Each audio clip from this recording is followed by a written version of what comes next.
وَمَن يَتَّقِ اللَّهَ يَجْعَل لَّهُ مَخْرَجًا، جو شخص اللہ کا تقوی اختیار کرے گا اللہ اس کے لیے راستہ پیدا کر دے گا، جہاں بالکل نظر نہیں آئے گا کہ کوئی راستہ، اللہ راستہ پیدا کر دے گا۔ بالکل نظر نہیں آ رہا تھا موسیٰ کے ساتھیوں کو کہ اب کیسے بچیں گے، پیچھے لشکر آگے آگے سمندر ہے، اللہ نے راستہ پیدا کیا۔ خود حضرت ابو بکر کا جو حال ہو گیا تھا کہ حضور اگر انہوں نے ذرا بھی دیکھ لیا، نیچے اپنے قدموں کی طرف بھی نگاہ ڈالی تو ہم نظر آ جائیں گے، آپ نے فرمایا لا تحزن ان اللہ معنا، راستہ نکالتا اللہ۔ پھر حضور گئے طائف، لیکن وہاں سے خالی ہاتھ آئے، مدینے میں اللہ نے خود ہی کھڑکی کھول دی، 6 آدمی ایمان لے آئے، آپ گئے ہی نہیں اور وہاں انقلاب بھی آ گیا۔ عظیم، اس اعتبار سے اللہ مخرج پیدا کرتا ہے۔ تم صحیح طریقے پر چلتے رہو، تقوی اختیار کرو، صحیح راستے پر جد و جہد کرو، یہ کام اللہ پر چھوڑو۔ کب اسے منظور ہے اس کا کامیاب ہونا؟ جب ہوگا وہ راستہ ایسا کھول دے گا کہ تمہیں گمان بھی نہیں ہوگا۔ وَيَرْزُقْهُ مِنْ حَيْثُ لَا يَحْتَسِبُ، اور اسے رزق دے گا وہاں سے جہاں سے اسے گمان بھی نہیں ہوگا۔ اقامت دین کی جد و جہد ہو، غلبہ دین کی جد و جہد ہو، اپنے آپ کو ان صلاتی و نسکی و محیایا و مماتی اس کا فیصلہ کرنا ہو تو سب سے بڑی رکاوٹ آتی کھائیں گے کیا؟ تو اللہ تو کہتا ہے راضی میں ہوں، ہے ایمان اور یقین اس پر، کر کے دیکھو تو صحیح، اس پر اعتماد تو کرو۔ لیکن یہ کہ اس پر اعتماد کرنا، توکل، بڑی مشکل بات ہے۔ وہ تو جتنا ایمان ہوگا اتنا ہی اعتماد ہوگا، اور گہرا ایمان ہوگا گہرا اعتماد ہوگا۔ وَمَن يَتَّقِ اللَّهَ يَجْعَل لَّهُ مَخْرَجًا وَيَرْزُقْهُ مِنْ حَيْثُ لَا يَحْتَسِبُ وَمَن يَتَوَكَّلْ عَلَى اللَّهِ فَهُوَ حَسْبُهُ۔ یہ تو ابھی تقویٰ والے کی بات ہے کہ وہ وہاں سے رزق دے گا جہاں سے اسے ملے گا بھی نہیں، اور جس نے اللہ پر توکل کر لیا تو وہ اس کے لیے بہت کافی ہو جائے گا۔ توکل کر کے تو دیکھو، حسبہ، وہ اس کے لیے کافی ہے۔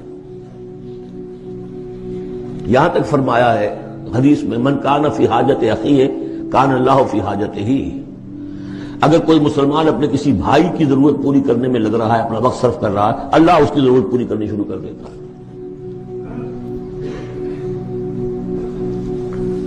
فکر ماں در کار ماں آزار ماں، کار ساز ماں بے فکر کار ماں، یہ فارسی شاعری کے اندر یہ دینی حقائق ہیں۔ کار ساز ماں بے فکر کار ماں، میرا کارساز میرے کاموں کی فکر کر رہا ہے، میں نے اپنے آپ کو اس کے کام کے لیے لگا دیا۔ وہ دنیا میں بھی ذرا سا بھی کوئی شریف انسان ہوگا، آپ اس کے ہو جائیں وہ آپ کو چھوڑ دے گا پھر کہیں؟ شرافت ہو، مروت ہو اس میں، آپ اللہ کے بن کر تو دیکھیے، پھر وہ کارساز ہے۔ کارساز ماں بے فکر کار ماں، فکر ماں در کار ماں آزار ماں، جب میں اپنے معاملات کی فکر خود کرتا ہوں، کوئی نہ کوئی ٹھوکر کھاتا ہوں، کوئی نہ کوئی غلطی کرتا ہوں، آزار اپنے سر کے اوپر پیدا کر لیتا ہوں۔ اپنے آپ کو حوالے کرو، اس کا نام ہے تفویض الامر الی اللہ، افوض امری الی اللہ ان اللہ بصیر بالعباد۔ ان اللہ بالغ امرہ، اللہ تعالیٰ تو اپنا معاملہ تو پورا کر کے ہی رہتا ہے، وہ تو دین کو غالب کرنا ہے، کرنا ہی ہے۔ کون اس کے اندر نفع کما گیا، کون محروم رہ گیا، یہ ان کی قسمت ہے۔ ابو بکر اور عمر اور عثمان اور علی اور عبد الرحمن ابن عوف یہ اپنی بازی جیت گئے، ابو جہل ابو لہب محروم رہ گئے۔ یہ تو اب ان کا معاملہ ہے، اللہ تو اپنی بات پوری کرا دے گا، اور اس دنیا کے ختم ہونے سے پہلے پہلے پورے کل ارضی پر اللہ کا دین غالب ہوگا، یہ ہونا ہے۔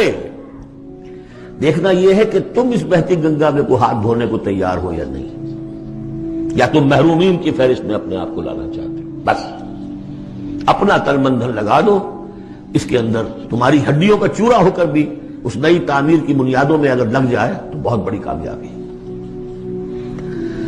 قد جعل اللہ لکل شیء قدرا، بہت عمدہ مقام ہے، اللہ نے ہر چیز کے لیے ایک اندازہ مقرر کیا ہوا ہے، کب اللہ کی مدد آئے گی یہ بھی اس نے طے کیا ہوتا ہے۔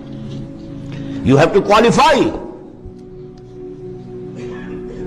پری کوالیفیکیشن کنڈیشنز ہیں، تب مدد آئے گی، یوں نہیں آتی مدد۔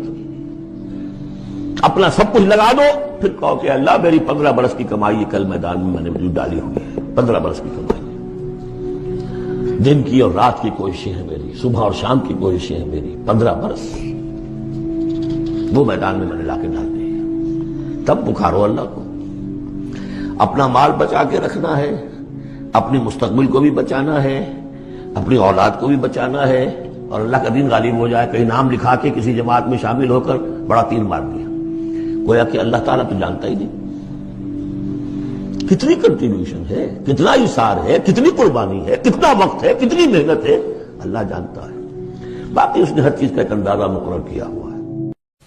اصل معجزہ کسے کہتے ہیں؟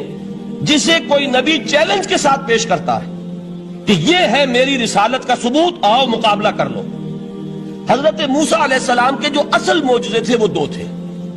ایک عصا جس کا کہ مقابلہ کیا, آپ کو معلوم ہے کہ فرعون نے تمام جو جادوگر تھے پورے مملکت کے انہیں جمع کیا اور مقابلہ کیا. تو جس چیز کو کہ پیش کیا جائے چیلنج کے ساتھ کہ آؤ تو مقابلہ کر لو, وہ اصل معجزہ ہوتا ہے اس نبی اور رسول کا. تو حضور صلی اللہ علیہ وسلم کا اصل معجزہ, یعنی معجزات, آپ یہ مغالطے میں مبتلا نہ ہو, میں بقیہ معجزات کی نفی نہیں کر رہا, یہ واقعات اپنی جگہ حق ہیں کہ حضور کو پتھر سلام کرتے تھے.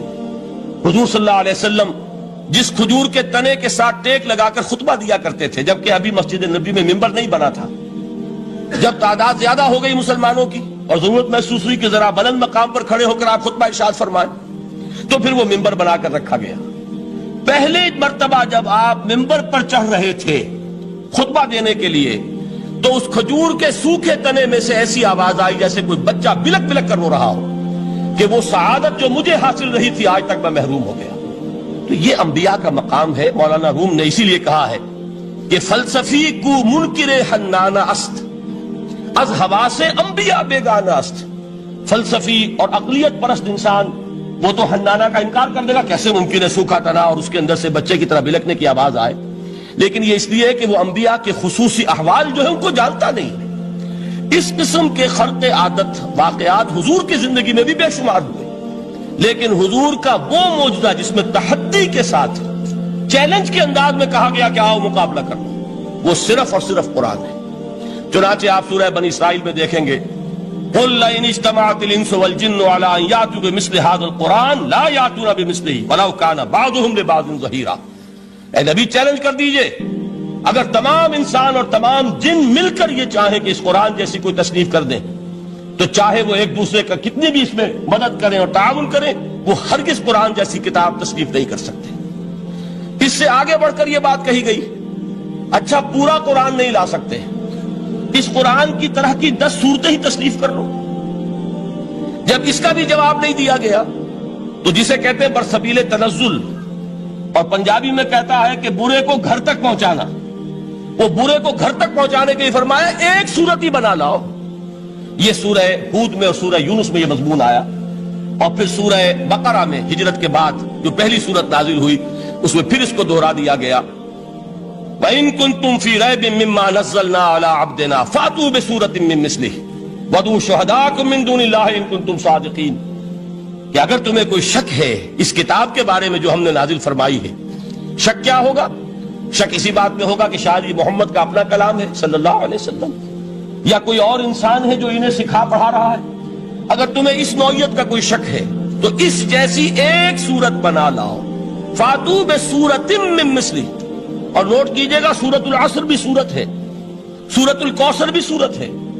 3 آیات بھی اگر ایسی تم تصنیف کر کے لے آؤ تب تو تمہیں کچھ شک کرنے کا حق حاصل ہوگا, اور اگر نہیں کر سکتے تو جان لو فَإِن لَمْ تَفْعَلُوا وَلَن تَفْعَلُوا. پھر اگر تم ایسا نہ کر سکو اور ہرگز نہیں کر سکو گے, ذرا چیلنج کا انداز دیکھیے کہ ہرگز نہیں کر سکو گے, فَاتَّقُوا النَّارَ الَّتِي وَقُودُهَا النَّاسُ وَالْحِجَارَةُ. ڈرو اس آگ سے جس کا ایندھن بنیں گے انسان اور پتھر.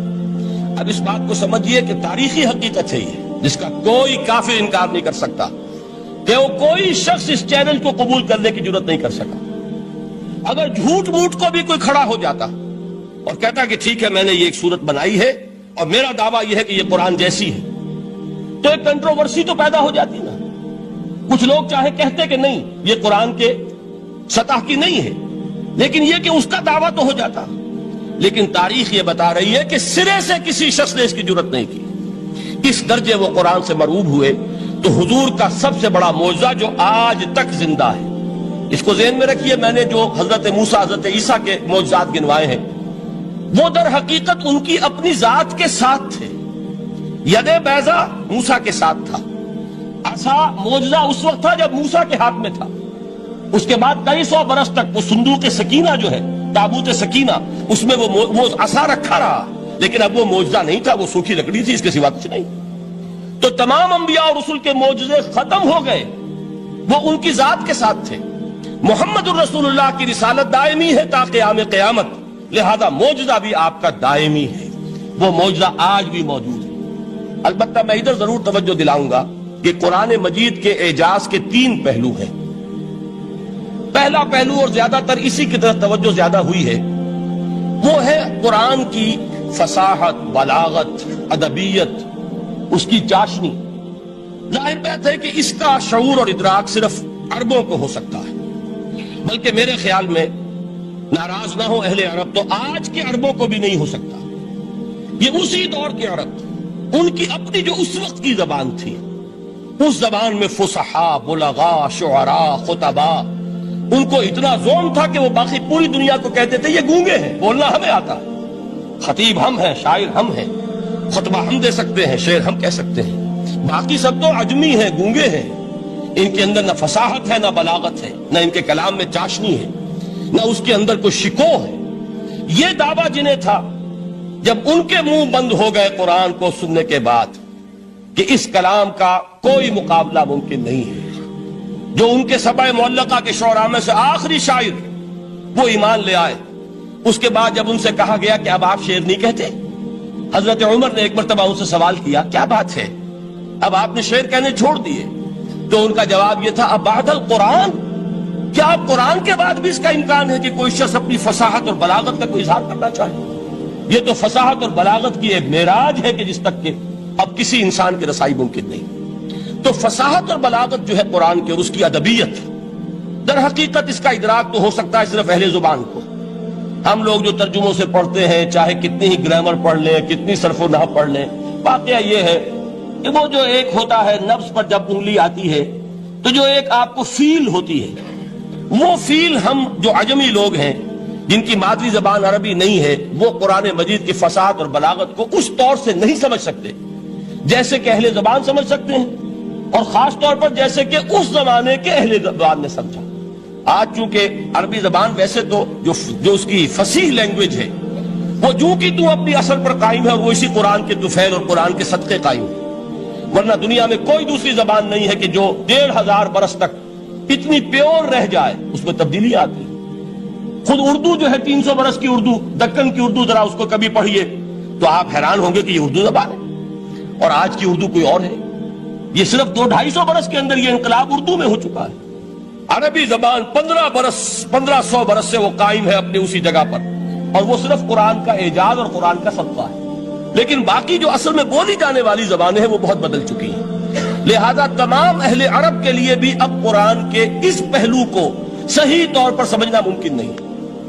قرآن کی جو اعجاز کے 2 پہلو ہیں، وہ ہے در حقیقت جو میری اور آپ کی توجہ کے خاص طور پر در حقیقت حقدار ہیں، اور ہمیں ان کی طرف توجہ کرنی چاہیے۔ بدقسمتی سے اس کی طرف عام طور پر علماء نے توجہ نہیں کی، اس کی صرف ادبیت ہی کا چرچا ہوتا ہے۔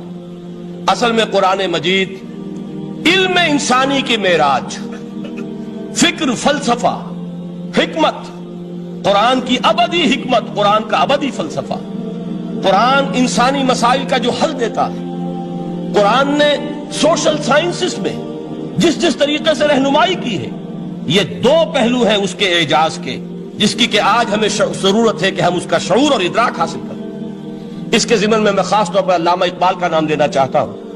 میرے نزدیک اس دور میں قرآن مجید کے اس اعجاز اور اس کے ایک معجزہ ہونے کے لیے سب سے بڑی دلیل علامہ اقبال کی شخصیت ہے۔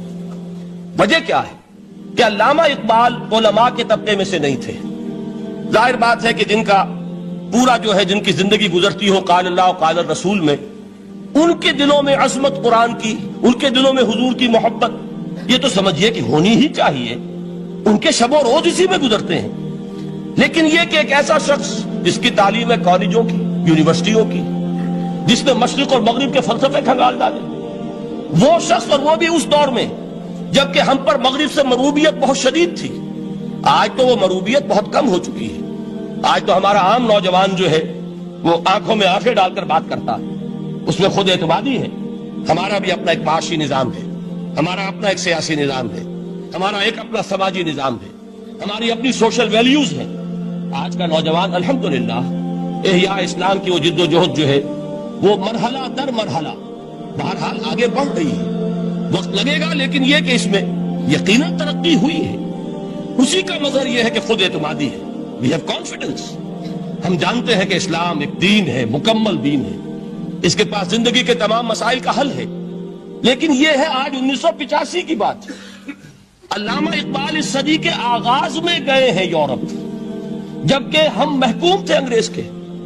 ایک حاکم قوم کے ہاں جا کر، اس سے مروبیت کتنی شدید اس وقت تھی، جو جاتا تھا اکثر و بیشتر جو ہے واپس آتا تھا تو کھڑے ہو کر پیشاب کرنا ضروری سمجھتا تھا، اس لیے کہ اس نے وہاں پر لوگوں کو یہی کرتے دیکھا۔ ان کا لباس، ان کی وضاحت، ان کی تہذیب، ان کا تمدن، ہر طرح سے ان کے گن گاتا ہوا، ان کے لیے وہ بہت قصیدے جو ہیں تعریف کے کہتا ہوا آتا تھا۔ لیکن ایک علامہ اقبال کی شخصیت وہ ہے کہ وہ یہ خود کہتے ہیں کہ میں اس آگ میں ڈالا گیا ہوں مثل خلیل، مغربی تہذیب کے اس الاؤ میں مجھے اس طرح ڈالا اللہ نے جیسے کہ حضرت ابراہیم کو آگ میں ڈلوایا۔ میں اس تہذیب کے اس الاؤ کے اندر سے ہو کر آ رہا ہوں، اور میں نے یہ دیکھ لیا ہے کہ یہ تہذیب کھوکھلی ہے، اس کے اندر کوئی پائیداری نہیں ہے، نظر کو خیرہ کرتی ہے تب چمک تہذیب حاضر کی، یہ سنائی مگر جھوٹے نگوں کی ریزہ کاری ہے۔ اور دیار مغرب کے رہنے والوں، خدا کی بستی دکان نہیں ہے، کھڑا جسے تم سمجھ رہے ہو وہ اب زرے کا معیار ہوگا۔ تمہاری تہذیب اپنے خنجر سے آپ ہی خودکشی کرے گی، جو شاخ نازک پہ آشیانہ بنے گا ناپائیدار ہوگا۔ اب آپ اندازہ کیجئے وہ شخص جو بنیادی طور پر فلسفی ہے، فلسفے کا طالب علم ہے، وہ جرمنی اور انگلستان میں جا کر فلسفے کھنگالنے کے بعد اسے اگر تسکین حاصل ہوئی، اس کی جو علم کی پیاس تھی اگر اسے سیری حاصل ہوئی تو صرف قرآن کے ذریعے سے۔ نہ کہیں جہاں میں اما ملی، جو اما ملی تو کہاں ملی میرے جرم خانہ خراب کو تیرے عفو بندہ نواز میں۔ یہ وہ شخص ہے، آخری زندگی میں ان کا کام صرف ایک رہ گیا تھا، قرآن کی تلاوت۔ بڑے بڑے فلسفی ملنے آتے تھے علامہ اقبال سے ملنے، وہ سمجھتے تھے بڑی لائبریری ہوگی، جیسے بڑے وکیل اس کی لائبریری آپ کو معلوم ہے کتنی جلدیں رکھی ہوں گی، خوبصورت جلدیں بنی ہوئی، ایسے ہی کوئی بڑا فلسفی، بڑا پروفیسر، اس کی سٹڈی، اس کی کتابیں بڑی مروب کن ہونی چاہیے۔ لیکن علامہ اقبال کے ہاں سب کتابیں اٹھوا دی تھی انہوں نے، صرف ایک کتاب رہ گئی، اور سید نذیر نیازی کا نام آپ نے سنا ہوگا۔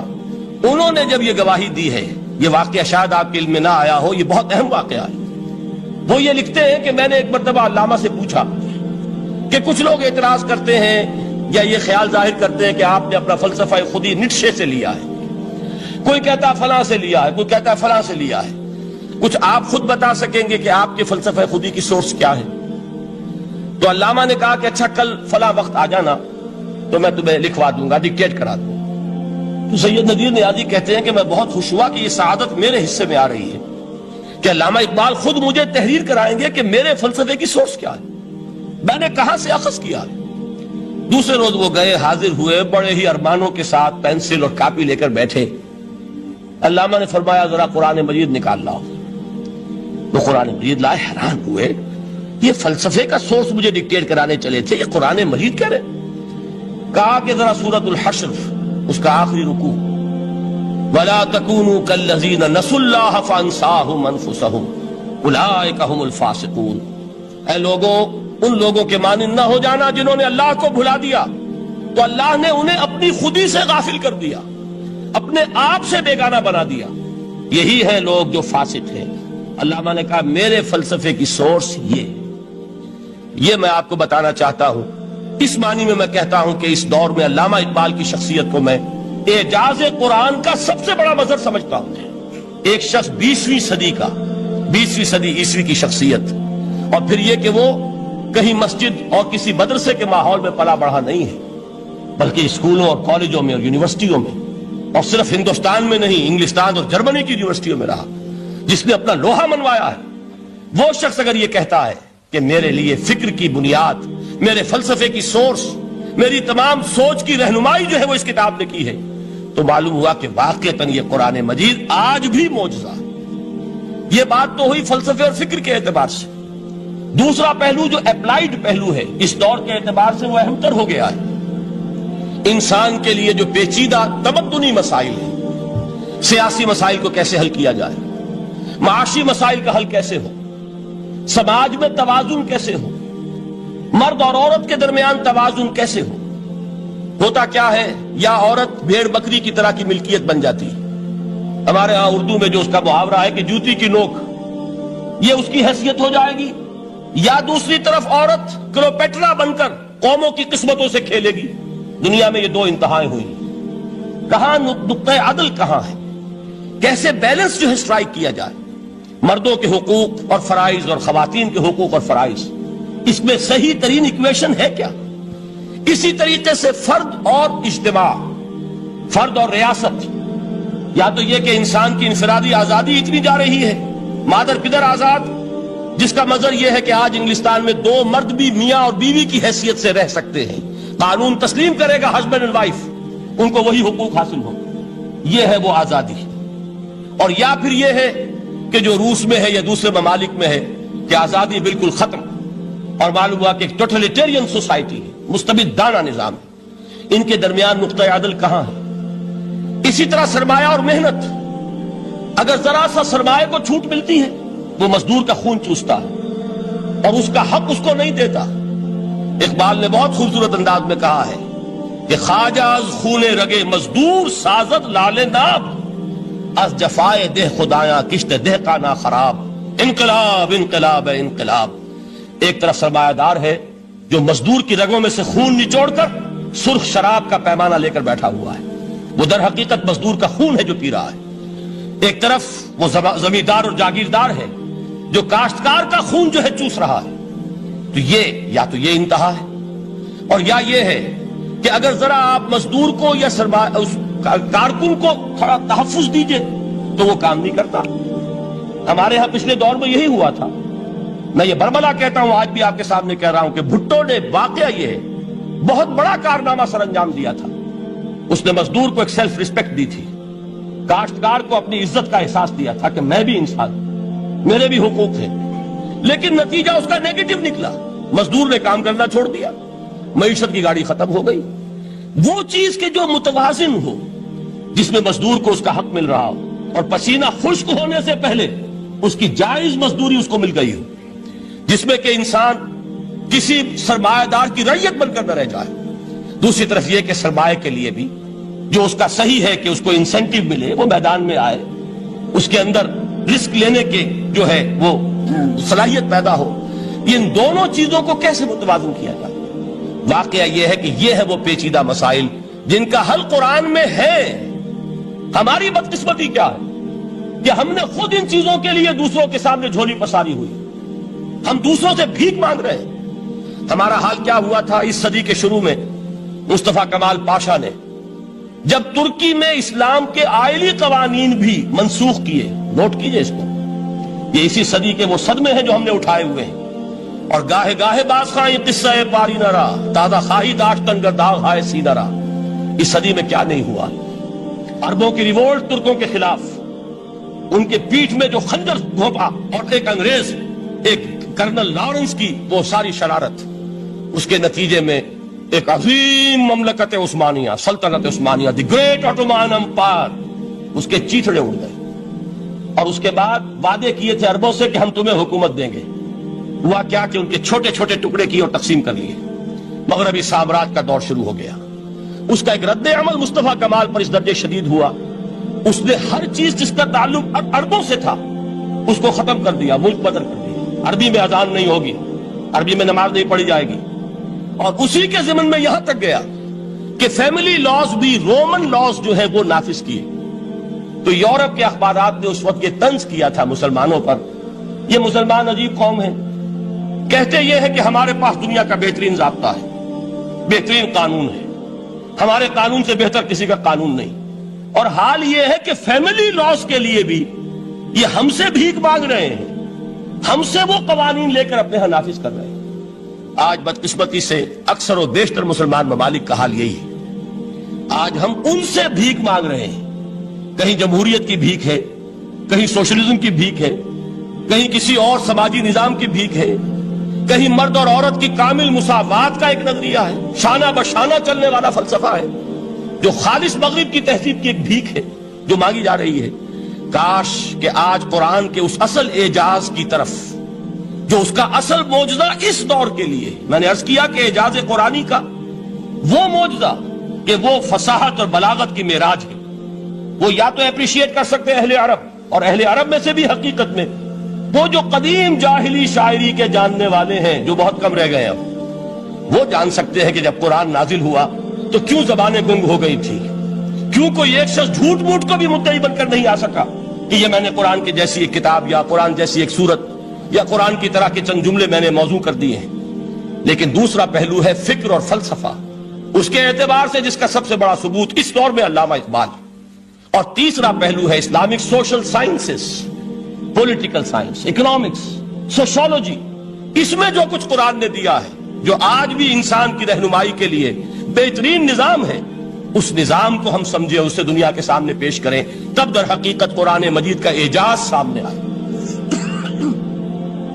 یہ دو پہلو تو میں نے وہ عرض کیے ہیں کہ جو کسی غیر مسلم کو بھی نظر آئیں گے۔ قرآن کا پریزروڈ ہونا، اس کی انٹیگریٹی، اوتھینٹسٹی، یہ چیزیں وہ ہے کہ جو سب نے مانی۔ قرآن کے ذریعے تاریخ انسانی کا عظیم ترین انقلاب برپا ہونا، یہ وہ بات ہے کہ جو کسی اندھے کو بھی دیکھنی پڑتی ہے۔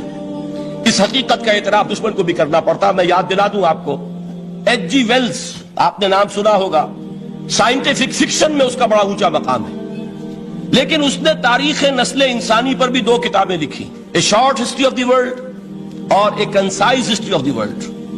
Concise history of the world میں وہ شخص حضور کے ذکر پر جب آتا ہے تو میں صرف ذکر کر رہا ہوں، نقل کفر نہ باشد، اس نے حضور کی شخصیت پر بڑے رقیق حملے کیے ہیں، بڑے گھٹیا حملے کیے ہیں۔ حضور کی خاص طور پر تعدد ازدواج کا جو معاملہ ہے، یہ کڑوی گولی ان کے حلق سے اتر نہیں سکتی، اس لیے کہ ان کا آئیڈیل ہے حضرت مسیح اور حضرت یحییٰ، جان دی بیپٹسٹ اینڈ جیسس آف نزارت۔ ان دونوں نے ایک شادی بھی نہیں کی، تجرد کی زندگی بسر کی، لہذا ایک شادی بھی ان کے نزدیک گھٹیا فعل ہے۔ تو حضور نے تو کی ہیں 11 شادیاں، 11 نکاح کے۔ یہ جو کڑوی گولی ہے یہ ان کے حلق سے نیچے نہیں اترتی، اس لیے میں انہیں معذور سمجھتا ہوں۔ تو اس نے اس پہلو سے تو بڑے حملے کیے، لیکن خطبہ حجۃ الوداع کے وہ جملے جو ہے تاریخی، پورے کے پورے اس نے کوٹ کیے، لا فضل لعربی علی عجمی ولا لعجمی علی عربی ولا لأحمر علی اسود ولا لأسود علی احمر الا بالتقوی کلکم بنو آدم وآدم من تراب۔ کسی عرب کو کسی عجمی پر کوئی فضیلت نہیں، کسی عجمی کو کسی عرب پر کوئی فضیلت نہیں، کسی گورے کو کسی کالے پر کوئی فضیلت نہیں، کسی کالے کو کسی گورے پر کوئی فضیلت نہیں سوائے تقوی کے۔ تم سب کے سب آدم کی اولاد ہو اور آدم مٹی سے بنائے گئے تھے۔ یہ الفاظ لکھ کر کہتا ہے کہ جہاں تک human fraternity, equality and freedom, 3 الفاظ نوٹ کیجئے، انسانی حریت، انسانی مساوات، انسانی اخوت، کہتا ہے جہاں تک ان 3 چیزوں کے واز ہیں، سرمنز کا تعلق ہے، وہ تو دنیا میں پہلے بھی بہت کہے گئے۔ عیسائی ہونے کے باوجود خاص طور پر نام لیتا ہے جیسس آف نزارت۔ سرمنز تو حضرت مسیح کے ہاں بھی بہت مل جائیں گے کہ تمام انسان برابر ہیں، سب کو بھائی بھائی ہونا چاہیے، سب انسان آزاد ہیں، تمیز بندہ و آقا فساد آدمیت ہے۔ لیکن وہ کہتا ہے کہ یہ ماننا پڑتا ہے تاریخ انسانی میں پہلی مرتبہ ان اصولوں پر ایک انسانی معاشرہ قائم کیا محمد نے صلی اللہ علیہ وسلم۔ یعنی حضور کے ساتھ یہ معاملہ ایمپٹی سلوگنز کا نہیں ہے، یہ صرف واز نہیں ہے، یہ صرف سرمنز نہیں ہیں، یہ ایمپٹی سلوگنز نہیں ہے۔ He translated these things into actuality۔ ایک حقیقت، ایک واقعہ کی شکل دی ہے محمد نے صلی اللہ علیہ وسلم۔ وہ معاشرہ پیدا کیا جس میں انسانی اخوت، انسانی مساوات اور انسانی حریت، یہ تینوں اقدار بتمام و کمال موجود تھی۔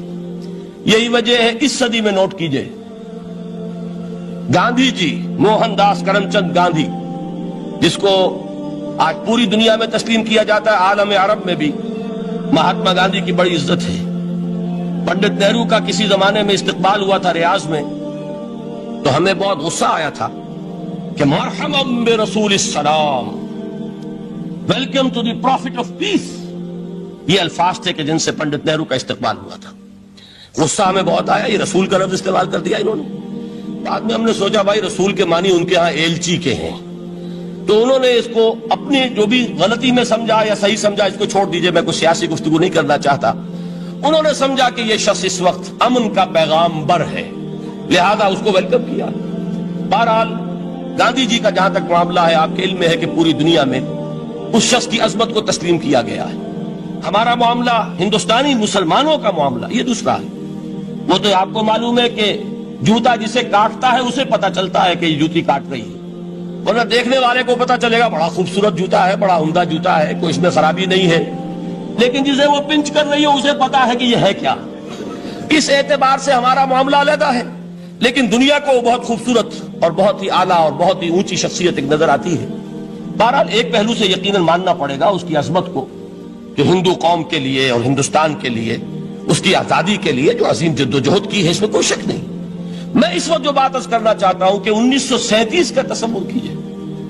1937 میں آپ کو معلوم ہے 1935 میں قانون بنا تھا، اور پہلی مرتبہ الیکشنز ہوئے تھے بر صغیر میں 1937، اور وہ ہوئے تھے صوبائی الیکشنز۔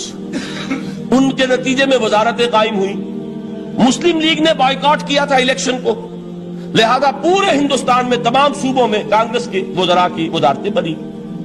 ہریجن اخبار میں ایک مقالہ لکھا تھا گاندھی جی نے اس وقت، جس میں کہ ان کانگریسی وزراء کے سامنے نصیحت کے انداز میں یہ بات رکھی تھی کہ آج جب کہ آپ لوگوں کو اختیار مل رہا ہے اور حکومت، یہ پہلی انسٹالمنٹ تھی جو انگریزوں نے دی تھی ہمیں، سیلف رول یا ہوم رول کی پہلی انسٹالمنٹ تھی، تو جو بھی تمہیں اختیارات مل رہے ہیں اس میں میں تمہارے سامنے حضرت ابو بکر اور حضرت عمر کی مثال رکھتا ہوں۔ یہ ہے وہ بات کہ جادو وہ جو سر چڑھ کر بولے۔ عربی میں کہتے ہیں الفضل ما شہدت بہ الاعداء، اصل فضیلت وہ ہے جس کا کہ دشمن اعتراف کرے۔ مہاتما گاندھی اگر اعتراف کر رہا ہے کہ تاریخ انسانی کی عظیم ترین شخصیتیں حکومت کی سطح پر وہ ابو بکر اور عمر ہیں، تو ابو بکر اور عمر کس درخت کے پھل ہیں؟ وہ شجرہ طیبہ، شجرہ نبوت ہے کہ جس کے پھل ہیں ابو بکر اور عمر، جن کو تربیت دی ہے محمد نے صلی اللہ علیہ وسلم۔ تو معلوم ہوا کہ یہ چیزیں وہ ہیں کہ جس کا لوہا آج دنیا مان رہی ہے، لہذا ہمیں قرآن مجید کے اعجاز کے پہلو سے ان اعتبارات سے خود بھی توجہ کرنی چاہیے اور دنیا کو بھی ادھر متوجہ کرنا چاہیے۔ اب میں تبرکاً 3 مقامات سے میں نے آیات پڑھی ہیں، قرآن مجید کی عظمت کا وہ ادراک اور شعور جو ہمیں ہو سکتا ہے، ہم وہ کہ جو قرآن کو مانتے ہیں اللہ کا کلام، ہم اس بنیاد پر سمجھے کہ اللہ نے اپنے کلام کی کیا مدح کی ہے۔ اور نمبر 2 یہ فارسی کا ایک مصرع ہے کہ قدر گوہر شاہ دانت یا بدانت گوہری، ہیرے جواہرات کی قدر و قیمت یا بادشاہوں کو معلوم ہوتی ہے جو ان میں کھیلتے ہیں، اور یا یہ کہ جوہری کو جو ان کا کاروبار کرتا ہے، جانتا ہے، پہچان ہے، پرکھتا ہے۔ عام آدمی کو کیا پتا اس کے ہاتھ پہ اگر کوئی آپ ہیرا رکھ دیں، وہ سمجھے شاید کوئی کانچ کا ٹکڑا، اسے اس کے اندر کوئی فرق محسوس نہیں ہوگا۔ قدر گوہر شاہ دانت یا بدانت گوہری، کہ ہیرے جواہرات جو ہیں ان کی قدر و قیمت کا اندازہ یا بادشاہوں کو ہوتا ہے یا جوہری کو ہوتا ہے۔ تو قرآن مجید کا عظمت کا صحیح ادراک یا اللہ کو ہے یا محمد الرسول اللہ کو ہے صلی اللہ علیہ وسلم۔ باقی جو کچھ دنیا دیکھتی ہے وہ تو وہ ظاہر کا ایک پہلو ہے، وہ تاریخی حقائق ہیں جو میں نے آپ کے سامنے رکھے۔ باقی قرآن مجید کی عظمت کا کوئی صحیح ادراک ہو سکتا ہے یا وہ اللہ تعالیٰ کی زبانی اور یا ہوگا محمد الرسول اللہ صلی اللہ علیہ وسلم کے فرامین کی روح سے۔ اسی لیے میں نے 3 جگہ سے آیات پڑھی ہیں۔ ایک مقام سے سورہ رحمان کی ابتدائی 4 آیات، سورہ یونس کی 2 آیات، سورہ حشر کی 1 آیت، اور 3 احادیث نبویہ ہیں جن کا میں نے ذکر کیا ہے، اس لیے کہ تیسری جو ہے وہ بہت طویل حدیث ہے، وہ پوری میں اس وقت نہیں پڑھ سکتا تھا، اس کے صرف ابتدائی اور آخری کلمات میں نے اس وقت آپ کو سنائے۔ میں تھوڑی سی تشریح ان کی کروں گا تاکہ قرآن مجید کی عظمت کا جو نقش میرے اور آپ کے قلب پر ہونا چاہیے وہ صحیح در حقیقت ان آیات اور احادیث کی روشنی میں ہمارے دلوں پر قائم ہو جائے۔ دیکھیے قرآن مجید کی عظمت یہ کلام ہے، اس کی کلام کی عظمت کا پہلا پہلو ہے متکلم کی عظمت کے اعتبار سے۔ عربی میں کہا جاتا ہے کہ کلام الملوک ملوک الکلام ہے، بادشاہوں کا کلام کلاموں کا بادشاہ ہوتا ہے۔ بادشاہ جب گفتگو کرے گا معلوم ہوگا شاہانہ انداز ہے، ایک کوئی بھکاری گفتگو کرے گا یا کوئی کوئی کجرا گفتگو کرے گا، سبزی فروش کرے گا، کوئی مچھلی فروش کرے گا، ہر ایک کا پتہ چل جائے گا کہ کون بولا، وہ جس کو کہتے ہیں کہ تانت بازی راگ پایا، دو جملے کوئی شخص بولے گا پتہ چل جائے گا کتنے پانی میں ہے، اس کے علم کا، فضل کا، تہذیب کا، تمدن کا کیا معیار ہے۔ اس لیے کہ کلام جو ہے در حقیقت متکلم کی پوری شخصیت کی عکاسی کرتا ہے، اس کا مقام کیا ہے، اس کا مرتبہ کیا ہے، اس کے ذہن کی بلندی کیا ہے، اس کے فکر کی گہرائی کیا ہے، اس کے افق ذہنی کی وسعت کیا ہے، اس سب کا اندازہ ہوگا کلام سے۔ تو اب یہ کلام ہے اللہ کا، معلوم ہوا کہ اللہ کی صفات کا ایک کامل عکس قرآن مجید میں موجود ہے۔ یہ بات سمجھیے، اس کو قرآن نے کس طرح بیان کیا؟ یہ وہ لطیف حقائق ہیں جن کے لیے قرآن مجید تمثیل کا پیرایا اختیار کرتا ہے۔ اب سورہ حشر کی تمثیل کیا ہے؟ لو انزلنا هذا القرآن على جبل، اگر ہم نے اس قرآن کو کسی پہاڑ پر اتار دیا ہوتا، لرأيته خاشعا متصدعا من خشیت اللہ، تم دیکھتے اس پہاڑ کو کہ اللہ کی خشیت سے دب جاتا اور پھٹ جاتا۔ وَتِلْكَ الْأَمْثَالُ نَضْرِبُهَا لِلنَّاسِ لَعَلَّهُمْ يَتَفَكَّرُونَ، اور یہ مثالیں ہیں جو ہم لوگوں کے لیے بیان کرتے ہیں تاکہ وہ تفکر سے کام لیں، غور و فکر کریں۔ اگر میں اور آپ قرآن کی عظمت سے واقف نہیں ہوں گے، اس بات کو نوٹ کر لیجئے، تو میں اور آپ اپنا وقت کیسے صرف کریں گے اس کے لیے؟ انسان کا ایٹیٹیوڈ بڑا یوٹیلیٹیرین ہے آج کے انسان کا، خاص طور پر وہ کسی ایسے ہی کام کے لیے وقت لگائے گا جس میں اس کے لیے فائدہ ہو، اور اس فائدے کی چیز اگر نہیں ہے تو اس کی طرف متوجہ نہیں ہوگا۔ اگر قرآن مجید کی عظمت کا ہمیں ادراک ہو جائے تو ہم اپنا پورا وقت اس کے لیے وقف کر دیں گے، اس کو سمجھیں گے، اس کی گہرائیوں میں غوطہ زنی کریں گے، جیسے اقبال نے کہا کہ قرآن میں ہو غوطہ زن اے مرد مسلمان۔ لیکن اگر یہ کہ اس کی عظمت کا ادراک نہ ہوا تو بس یہ کہ کبھی اتفاق ہو گیا کہ کھول لیا اور اس کو پڑھ لیا، پڑھ بھی لیا بغیر سمجھے، اور اس کا ثواب کسی اور کو پہنچا دیا، وہ آج حصول ثواب بھی نہیں رہا، ایصال ثواب ہی رہ گیا۔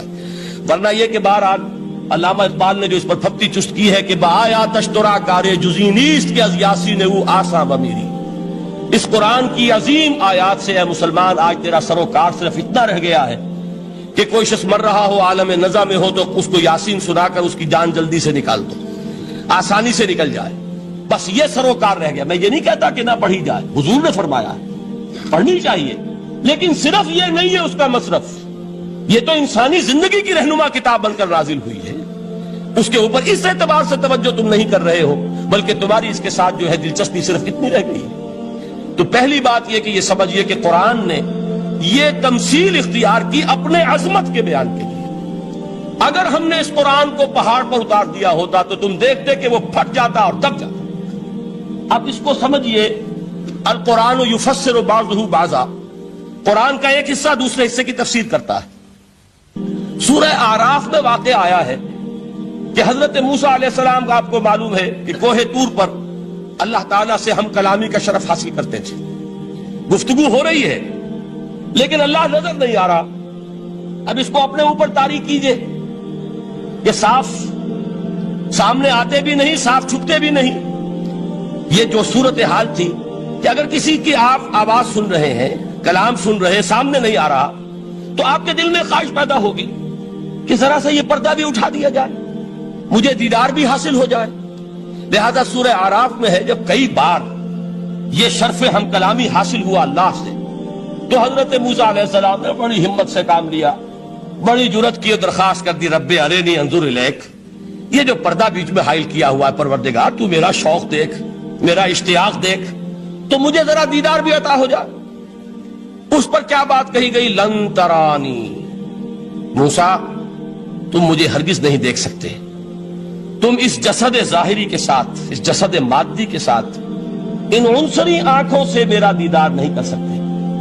ولیکن انظر الی الجبل، دیکھو ہم تمہیں ایک مثال دیے دیتے، ذرا اس پہاڑ کی طرف دیکھو، ہم اپنی ایک تجلی اس پر ڈالیں گے۔ فإن استقر مکانہ فسوف ترانی، اگر وہ پہاڑ ہماری تجلی کو جھیل جائے، تحمل کر لے، تو تم بھی سوچنا کہ شاید ہمیں دیکھ سکو۔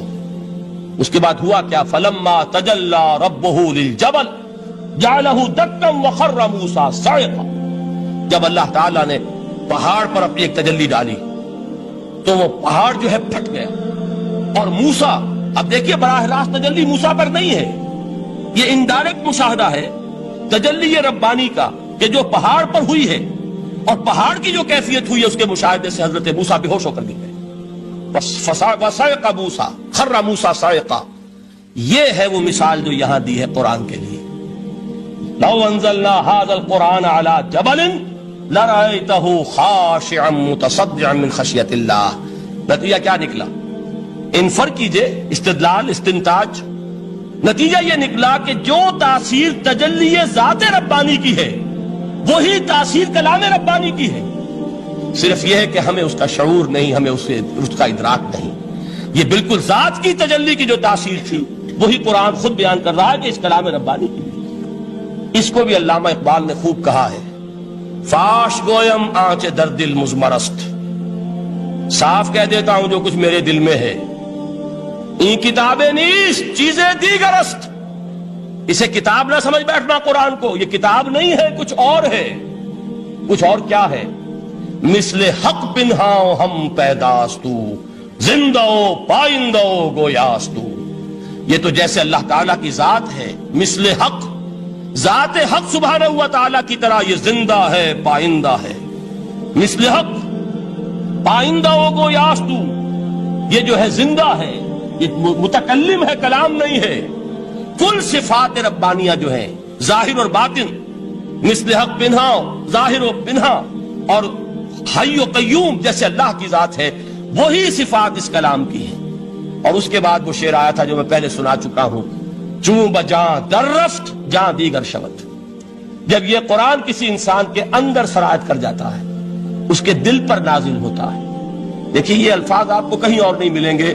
میرے نزدیک جہاں علامہ اقبال اس دور میں قرآن کی عظمت کا سب سے بڑا ثبوت ہے، وہاں عظمت قرآنی کے سب سے زیادہ واقف اور اس کا سب سے زیادہ شعور رکھنے والے بھی علامہ اقبال. یہ الفاظ آپ کو کہیں نہیں مل سکیں گے کہ مثل حق پنہاؤ ہم پیداستو زندہ پائندہ گویاستو چون بجاں در رفت جہاں دیگر شود. جہاں چو دیگر شد جہاں دیگر شود. جب یہ انسانوں کے اندر سرایت کر جاتا ہے، ان کے اندر ایک انقلاب آ جاتا ہے، اور یہ اندر کا انقلاب ہے جو ایک عالمی انقلاب کا پیش خیمہ بنتا ہے. آپ آرڈیننس کے ذریعے سے نمازیں پڑھوائیں گے تو پھر نماز وہی پڑھی جائے گی جو آفس ٹائم میں آئے گی. باقی اور کیوں پڑھیں گے؟ وہ تو آرڈیننس کے ذریعے سے پڑھائی جا رہی ہے نا. اس کا حشر تو وہ ہوگا جو ہمارے ہاں دیکھا جا چکا ہے. اور اس وقت بھی اس زمانے میں نے یہ سنا ایک جگہ کہ کلاس 4 امپلائیز جو ہیں، وہ شروع میں جب آرڈیننس نافذ ہوا تھا ہمارے ہاں تو دفتروں میں بڑا اہتمام ہوا. آفیسرز نے خاص طور پر بڑے اہتمام سے ظہر کی نماز پڑھنی شروع کی. لیکن مجھے بتایا گیا کہ کلاس 4 امپلائیز جو ہیں ہمارے، یہ ڈرائیورز ہیں، پینز ہیں، یہ کھڑے ہنستے رہتے ہیں، شریک نہیں ہوتے. میں نے ان سے کہا وہ اس لیے کہ انہیں معلوم ہے کہ آپ بھی تو یہی پڑھ رہے ہیں صرف نماز. باقی آپ کے ڈرائیور سے اور آپ کے خانسامہ سے یہ بات چھپی ہوئی نہیں ہے کہ عصر آپ نے بھی نہیں پڑھنی. یہ صرف زور ہے جو آپ پڑھ رہے ہیں. تو یہ اصل میں اندر کا انقلاب جب تک نہ آئے، باہر کا ٹھوسا ہوا انقلاب، وہ تو جب پریشر ہٹ جائے گا تبدیلی ختم ہو جائے گا. چون بجاں در رفت جہاں دیگر شود، اندر انقلاب آئے. جب اندر تبدیلی ہو جائے گی، اب انسان کا پورا وجود بدلے گا. پھر اس کے اندر سے تبدیلی جو ہے وہ ابھرے گی، اسے کسی خارجی دباؤ کی ضرورت نہیں ہوگی. جہاں جو دیگر شد جہاں دیگر شود. اور جب انسانی شخصیتوں کے اندر یہ انقلاب اندر سے آتا ہے تو پھر وہ عالمی انقلاب بنتا ہے. جیسے کہ محمد الرسول اللہ کا انقلاب.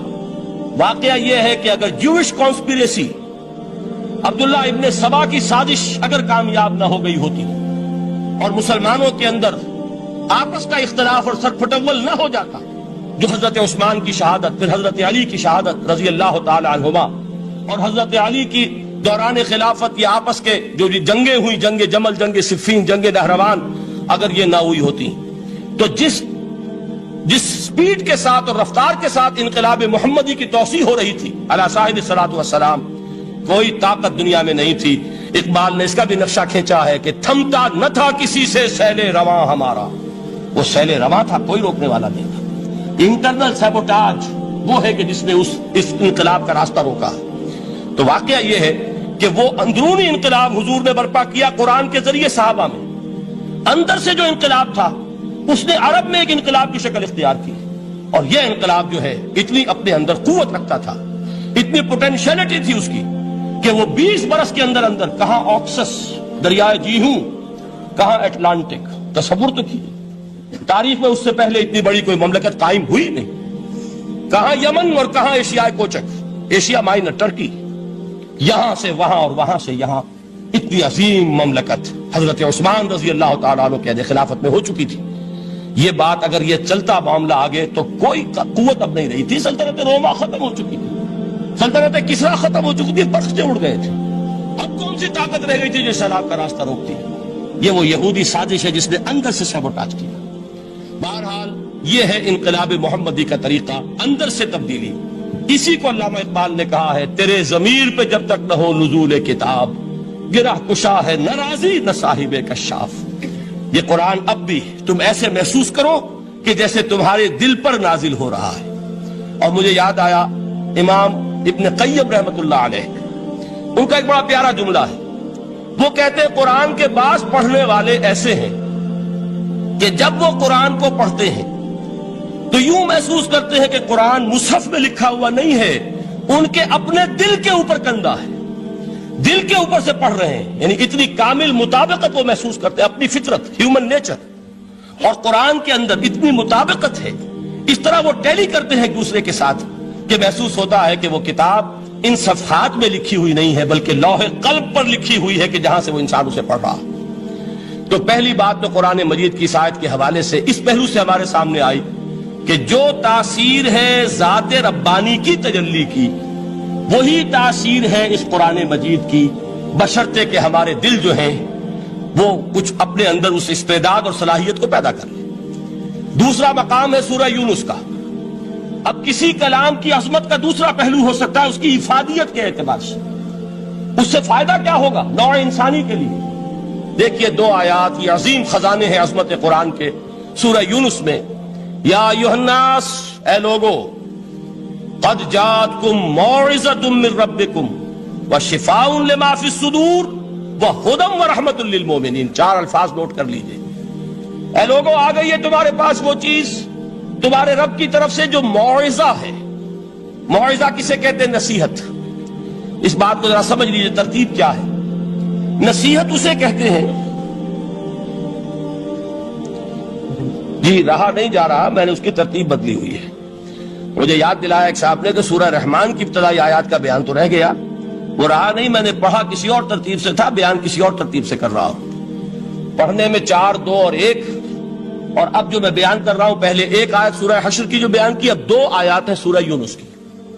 لوگوں، تمہارے پاس آ گئی ہے تمہارے رب کی طرف سے موعظت، اور تمہارے سینوں کے اندر جو روگ ہیں ان کے لیے علاج۔ توجہ کیجئے گا، ہم نے قرآن کو کیا سمجھا ہے؟ صرف ایک مقدس کتاب، ایک حصول ثواب یا ایصال ثواب کا آلہ۔ قرآن ہے کیا؟ نمبر 1 موعظہ۔ موعظہ کسے کہتے ہیں؟ وعظ اسے کہتے ہیں وہ بات جس سے دل نرم ہو جائے، دل کے اندر گداز پیدا کرنے والی شے۔ وجہ کیا ہے؟ اعلیٰ سے اعلیٰ حکیمانہ بات کسی سے کہی جائے، دل سخت ہے، اثر نہیں ہوگا، ایک کرسٹ آ جاتا ہے انسان کے دل کے اوپر۔ جیسے کہ یہود کے علماء کے بارے میں فرمایا گیا، ثم قست قلوبکم فہی کالحجارۃ او اشد قسوۃ وان من الحجارۃ لما يتفجر منه الانہار وان منها لما يهبط من خشیۃ اللہ وان منها لما يشقق فيخرج منه الماء۔ اے لوگوں، پھر تمہارے دل سخت ہوتے چلے گئے، پھر وہ پتھروں کے مانند سخت ہو گئے، بلکہ ان سے بھی زیادہ سخت، اس لیے کہ پتھروں میں تو وہ بھی ہوتے ہیں کہ جو اللہ کے خوف سے گر جاتے ہیں، پتھروں میں وہ بھی ہوتے ہیں کہ جو اللہ کی خشیت سے پھٹ جاتے ہیں، ان میں سے پانی بہ نکلتا ہے۔ پتھر تو اس طرح کے ہیں، لیکن انسان کا دل جب سخت ہو جائے، جب پتھر بن جائے، تو کوئی شے دنیا کی اس کی سختی کا مقابلہ نہیں کر سکتی۔ پہلے اس سختی کو نرم کریں گے، جیسے زمین ہے چٹیل زمین، اس زمین کے اندر ہل چلے گا تو بارش جو ہے فائدہ دے گی، اس کو آپ زمین کو نرم کرتے ہیں تاکہ وہ بارش کو جذب کرے، ورنہ چٹیل زمین ہے سخت، وہ پانی بہ جائے گا اور وہ زمین کے اندر جذب نہیں ہوگا۔ تو پہلا لفظ استعمال کیا موعظہ۔ یہ قرآن واعظ ہے، نصیحت ہے، دلوں کو نرم کرتا ہے، دلوں پر جو کرفٹ آ گیا ہے سخت اسے توڑتا ہے، اس میں ہل چلاتا ہے۔ پھر کیا کرتا ہے؟ پھر جب یہ جذب ہوتا ہے، شفاء لما فی الصدور، جو سینے کے روگ ہیں ان کے لیے شفا ہے۔ اب آپ غور کیجئے گا، علامہ اقبال نے انہی دو اعتبارات سے مسلمانوں کا مرثیہ کہا ہے کہ مسلمانوں نے اس قرآن کو نہ موعظہ کے لیے استعمال کیا اور نہ تزکیہ نفس کے لیے استعمال کیا، بلکہ اس کو تو صرف بنا لیا ہے وہ جان آسانی سے نکالنے کا نسخہ یا ایصال ثواب کا آلہ۔ چنانچہ کہتے ہیں واعظ کے لیے واعظ دستاں زنو افسانہ بند، واعظ جو ہیں ہمارے داستانے کہتے ہیں، افسانے کہتے ہیں، قصے کہتے ہیں، لطیفے کہتے ہیں، معنی او پست و حرف او بلند، اس کے بیان میں معنی تو ہوتے ہیں بہت ہی گھٹیا نیچے کے پست، الفاظ کا شکو ہوتا ہے، الفاظ بہت اونچے ہوتے ہیں۔ از خطیب و دیلمی گفتارے او با ضعیف و شاذ و مرسل کارے او، سارا واعظ و نصیحت جو ہو رہا ہے وہ ضعیف حدیثوں کے ذریعے سے، ضعیف روایات، روایات بخاری کی ہو، مسلم کی ہو، ترمذی کی ہو، ابن ماجہ کی ہو، کہاں خطیب بغدادی اور دیلمی وہ کتابیں کہ جن کی کوئی سند نہیں ہے، وہاں کی روایات کے ذریعے سے لوگوں کو تذکیر کرنے کی کوشش کر رہے ہیں۔ با ضعیف و شاذ و مرسل کارہو، ضعیف روایات، شاذ روایات، مرسل روایات جن کا سلسلہ روایت محمد الرسول اللہ تک متصل نہیں ہے، اس کے ذریعے سے کر رہے ہیں، حالانکہ موعظہ، سب سے بڑا موعظہ یہ قرآن تھا۔ قرآن کہتا ہے خود فذکر بالقرآن من یخاف وعید، اے محمد صلی اللہ علیہ وسلم آپ اس قرآن کے ذریعے نصیحت کیجئے، یہ قرآن ہے جو دلوں کی سختی کو ختم کرے گا، گداز پیدا کرے گا۔ دوسری طرف علامہ اقبال کیا کہتے ہیں کہ جہاں تک ہمارے ہاں جو بھی تصوف کے معروف حلقے ہیں، صوفیاء حق کی بات نہیں کہہ رہا، وہاں قوالی ہو رہی ہوگی تو حال آ جائے گا، صوفی پشمینہ پوشے حال مست، از شراب نغمہ قوال مست، قوال سے جو کچھ مل رہا ہے، حال آ رہا ہے، مستی آ رہی ہے، کیف اور سرور حاصل ہو گیا ہے، صوفی پشمینہ پوش حال مست، از شراب نغمہ قوال مست۔ لیکن یہ کہ اس کی محفل میں درنمی سازت بقرآن محفلش، اس کی محفل میں قرآن کا کہیں گزر نہیں ہے، جبکہ محمد الرسول اللہ صلی اللہ علیہ وسلم کی بھی ایک محفل ہوتی تھی، محفل سماع۔ وہ محفل سماع کیا تھی؟ حضور صحابہ سے فرمائش کر کر کے قرآن سنتے تھے۔ حضرت عبداللہ ابن مسعود رضی اللہ تعالیٰ عنہ کی روایت موجود ہے کہ مجھے ایک مرتبہ حکم دیا حضور نے کہ قرآن سناؤ، میں نے عرض کیا حضور آپ کو سناؤں، آپ پر تو نازل ہوا ہے، تو حضور نے فرمایا نہیں، مجھے کسی اور سے سن کر کچھ اور لطف حاصل ہوتا ہے۔ اب امتثال امر میں حضرت عبداللہ ابن مسعود رضی اللہ تعالیٰ عنہ نے سورہ نساء پڑھنی شروع کی، 41ویں آیت پر پہنچے، چشم تصور سے دیکھیے کہ حضور بھی تشریف فرما ہے، صحابہ کرام کی محفل ہے، اور صحابہ کیسے بیٹھا کرتے تھے ادب کے ساتھ۔ ایک روایت میں الفاظ آئے ایسے بیٹھتے تھے ساکت و صامت ہو کر، بالکل خاموش، سکون، ساکن اور ساکت اور صامت، کہ جیسے ان کے سروں پر پرندے بیٹھے ہیں کہ ذرا جنبش کریں گے تو پرندہ اڑ جائے گا، اس ادب کے ساتھ۔ تو وہ محفل جو ہے حضور صلی اللہ علیہ وسلم کی، اور ایک صحابی حضرت عبداللہ ابن مسعود گردن نیچی کیے ہوئے ہیں اور قرآن پڑھتے چلے جا رہے ہیں۔ جب اس آیت پر پہنچے فَكَيْفَ إِذَا جِئْنَا مِن كُلِّ أُمَّةٍ بِشَهِيدٍ وَجِئْنَا بِكَ عَلَىٰ هَٰؤُلَاءِ شَهِيدًا، کیا ہوگا اس دن جس دن کہ ہم ہر امت پر ایک گواہ کھڑا کریں گے، اور اے نبی آپ کو گواہ بنا کر لائیں گے ان کے خلاف، آپ کو یہ ٹیسٹیفائی کرنا ہوگا کہ اللہ تیرا جو کلام میرے پاس آیا تھا میں نے پہنچا دیا تھا، اب ان کی ذمہ داری ہے، they are accountable, they are responsible۔ اس پر حضور نے فوراً فرمایا حسبک حسبک، بس کرو بس کرو۔ اور حضرت عبداللہ ابن مسعود فرماتے ہیں کہ میں نے جب نگاہ اٹھا کر دیکھا حضور کے آنکھوں سے آنسو روا تھے۔ یہ ہے سماع، یہ محفل سماع ہے، کاش کہ اللہ تعالی ہمیں اس کی توفیق عطا فرمائے۔ یہ ہے مسنون محفل سماع، اس قرآن کے اندر وہ گداز ہے۔ آیا کہ نہیں 7ویں پارے کے بالکل آغاز میں وَإِذَا سَمِعُوا مَا أُنزِلَ إِلَى الرَّسُولِ تَرَىٰ أَعْيُنَهُمْ تَفِيضُ مِنَ الدَّمْعِ مِمَّا عَرَفُوا مِنَ الْحَقِّ يَقُولُونَ رَبَّنَا آمَنَّا فَاكْتُبْنَا مَعَ الشَّاهِدِينَ۔ تو یہ ہے دوسری چیز کہ در حقیقت تزکیہ نفس کا ذریعہ یہ قرآن ہے۔ سینوں میں جو روگ ہیں، حب دنیا، حب مال، حب شہرت، حب اقتدار، جس کو کہ ایڈلر کہتا ہے دی ارج ٹو ڈومینیٹ، میرا غلبہ ہو، میرا تسلط ہو، میں نمایاں ہو جاؤں، میری حکومت بن جائے، اختیار میرے ہاتھ میں آ جائے، دی ارج ٹو ڈومینیٹ۔ یہ ساری ارجز ہیں ہماری در حقیقت جس سے فساد رونما ہے. یہ حب مال ہے جس کی وجہ سے ہمارے اندر تنافس ہے. الہاکم التکاثر حتی زرتم المقابر. یہ کثرت اور بہتات کی طلب تمہیں غافل کیے رکھتی ہے یہاں تک کہ قبروں تک جا پہنچتے ہو. آنکھ انسان کی کھل نہیں پاتی. جس کے پاس 10 نسلوں کے لیے کھانے کو موجود ہے اس کی بھی حرص جو ہے اور مزید کا لالچ جو ہے وہ ختم نہیں ہوتا. یہ چیزیں ہیں اصل روگ. ان دلوں کے روگوں کا اور سینوں کے اندر کے ان امراض کا علاج قرآن. یا ایھا الناس قد جاءتکم موعظۃ من ربکم وشفاء لما فی الصدور. اب جب یہ دو چیزیں ہو جائیں گی اب تیسرا لفظ ہے ہدن. ہدایت بیکار ہے جب تک دل میں گداز نہ ہو. ہدایت بیکار ہے جب تک کہ نیت درست نہ ہو. کوئی شخص بڑا عالم ہے لیکن اپنے علم کو اس نے ذریعہ بنایا ہے دنیا کمانے کا، تو در حقیقت یہ قرآن اس کے حق میں ہدایت نہیں ہے، اس کے حق میں عذاب خدا بندی کا ذریعہ بن رہا. حضور نے خود فرمایا القرآن حجت لک او علیک. یہ قرآن یا تمہارے حق میں حجت ہے یا تمہارے خلاف حجت بنے گا قرآن کے قیامت کے دن. اس لیے کہ ایک شخص اس کو دنیا کمانے کا ذریعہ بنا رہا ہے، ایک شخص اس کو شہرت کے حصول کا ذریعہ بنا رہا ہے، ایک شخص علم کو ذریعہ بنا رہا ہے دنیا میں نمایاں ہونے کا، اپنی تعریف کا. حضور نے فرمایا کہ قیامت کے دن سب سے پہلے 3 افراد کا معاملہ پیش ہوگا عدالت خدا بندی میں. ایک وہ جو بڑا عالم سمجھا جاتا تھا، اس سے بڑا علم پھیلا. دوسرا وہ جو بہت صاحب ثروت تھا، اس نے بہت خیرات کے کاموں میں پیسہ لگایا. تیسرا وہ جو دنیا میں شہید سمجھا جاتا تھا کہ اللہ کی راہ میں جنگ کرتے ہوئے جان دیا. اللہ ان تینوں سے جو اس کو نعمتیں دی تھی ان کا ذکر کر کے پوچھے گا کہ میں نے تمہیں یہ دیا، تمہیں یہ دیا، تمہیں یہ دیا، تم کیا کر کے لائے؟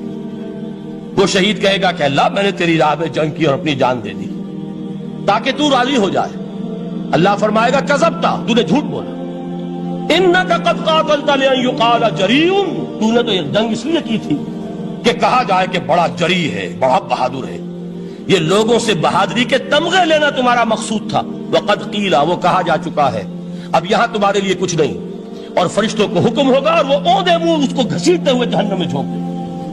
دنیا میں شہید سمجھا جا رہا ہے، آخرت میں جہنمی. یہی حال اس عالم کا ہوگا، یہی حال اس دولت مند کا ہوگا.